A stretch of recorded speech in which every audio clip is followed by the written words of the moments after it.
walhamdulillah wala ilaha illallah Allahu akbar wala haula wala quwwata illa billahil aliyyil azim.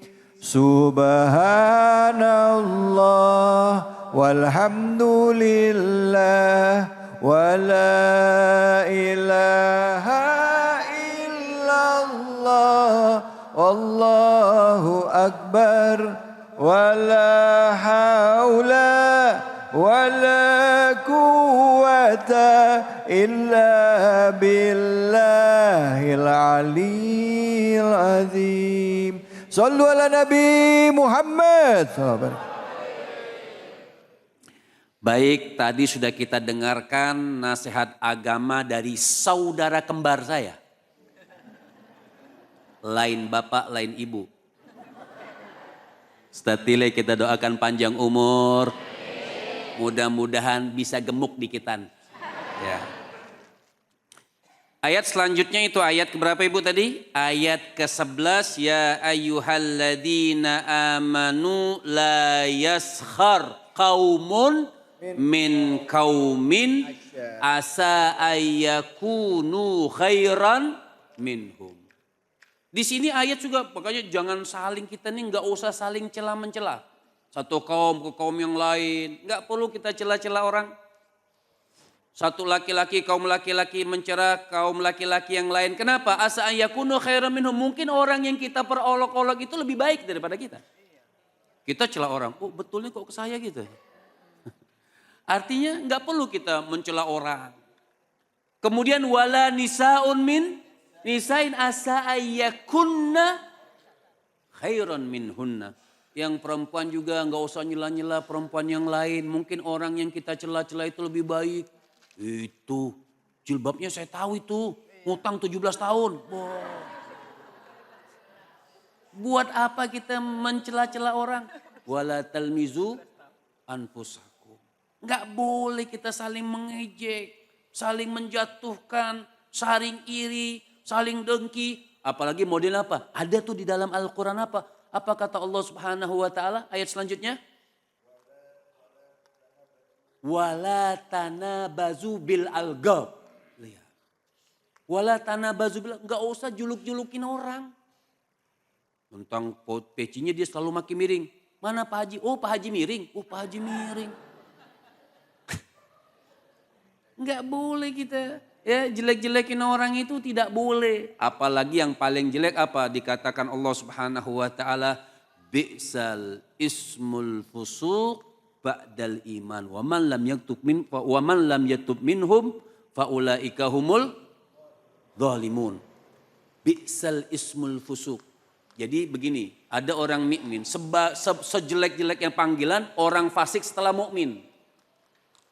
Dia udah beriman, yang tadinya sudah beriman karena dengan perbuatan dia malah mendapatkan julukan fasik. Itu sejelek-jeleknya nama fasik dikaitkan kepada orang Islam atau orang mukmin, orang yang beriman kepada Allah Subhanahu wa taala. Makanya bertobat. Allah katakan sampai waman lam yatub faulaika humul zalimun. Siapa orang yang enggak mau bertobat, ayo tobat nih hari fitrin waman lam yatub faulaika humul zalimun, maka mereka akan tergolong orang-orang yang zalim.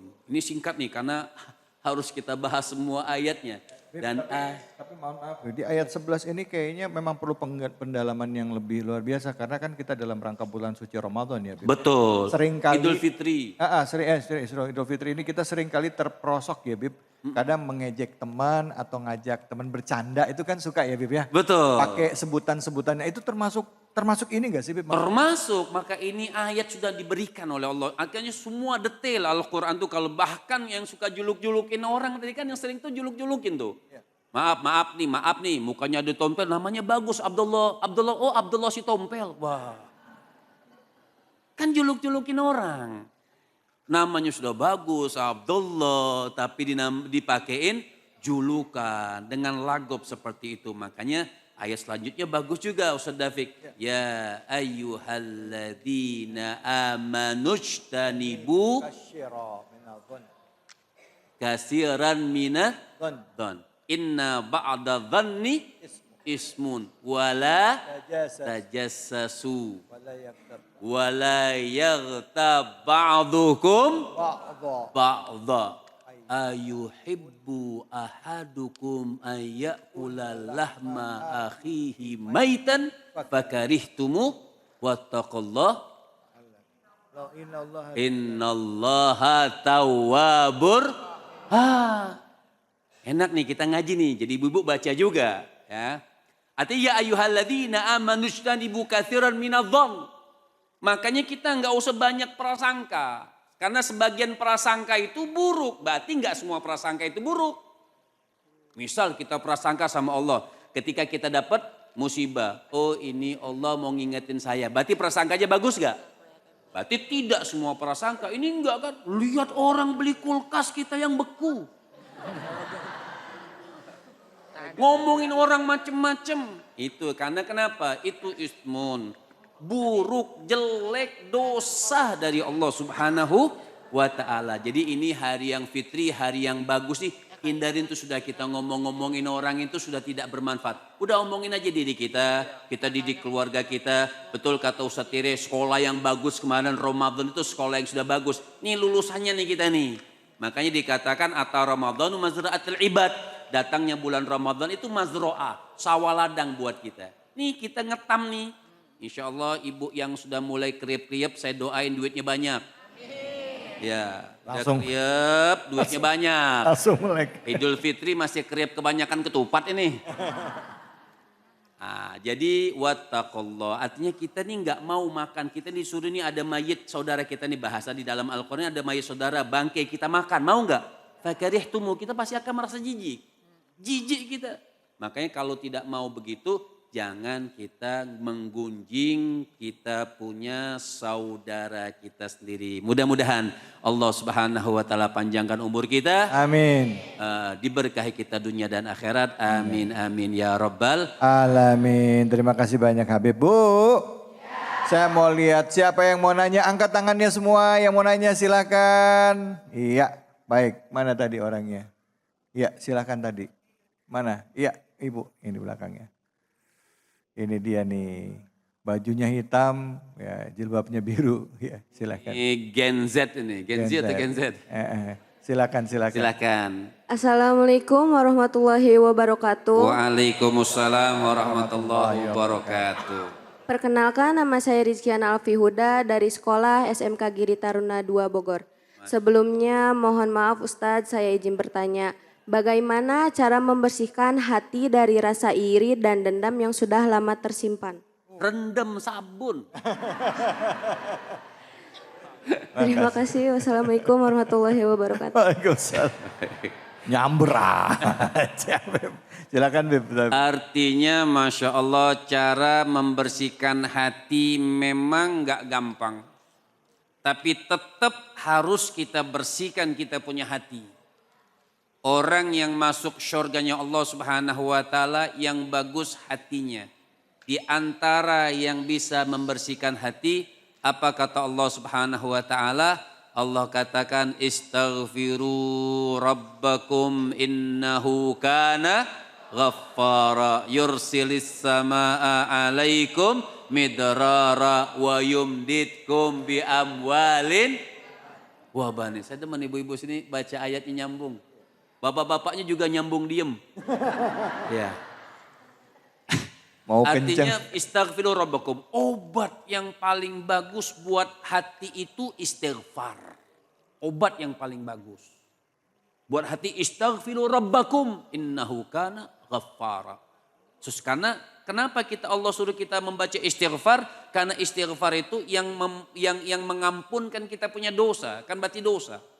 Nabi Muhammad SAW itu pernah mengatakan hati manusia itu bisa karatan seperti besi. Dia seperti besi, Ustaz David. Keras karatan dia seperti besi. Apa obatnya? Bu. Apa obatnya? Obatnya istighfar. Dalam riwayat yang lain istighfar membaca Al-Quran. Riwayat yang lain istighfar wa dzikrul maut.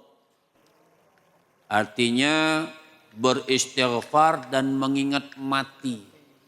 Orang kalau ingat mati itu sudah, Bu, seandai kata nih malaikat Israel datang sama ibu. Bilang besok ibu jam 9 mati. Siap-siap dibisikin. Dibisikin. Atau bapaknya aja dah yang duluan ya. Kira-kira bisa tidur gak? Kira-kira bisa tidur gak? Gak bisa tidur. Nah karena istighfar dan mengingat mati insya Allah bisa membersihkan hati. Itu saja. Alhamdulillah, terima kasih banyak Habib. Bu, tadi kenapa kok malah doain bapaknya duluan yang mati? Ibu apa bapak malah bapaknya duluan. Baik ya Allah. Dalam hidup kita selalu menghadapi keadaan yang belum tentu sesuai dengan keinginan kita. Dan mungkin juga kita mengalami hal-hal yang belum tentu enak dengan perasaan kita, ya. Dan ini jadi bentuk ujian bagi kita, terutama pada saat kita mencoba untuk mendekatkan diri kita kepada Allah, mencoba untuk membenahi diri kita. Kita akan coba kaji lagi lebih dalam. Ya, kadangkala pada saat kita berproses untuk jadi manusia baik, muncul perasaan ujub dalam diri kita, merasa diri kita lebih baik dibandingkan dengan yang lain. Kita lanjutkan. Apakah ini juga jadi salah satu tanda-tanda penyakit hati? Jangan kemana-mana, tetap di sini di Cahaya Hati Indonesia.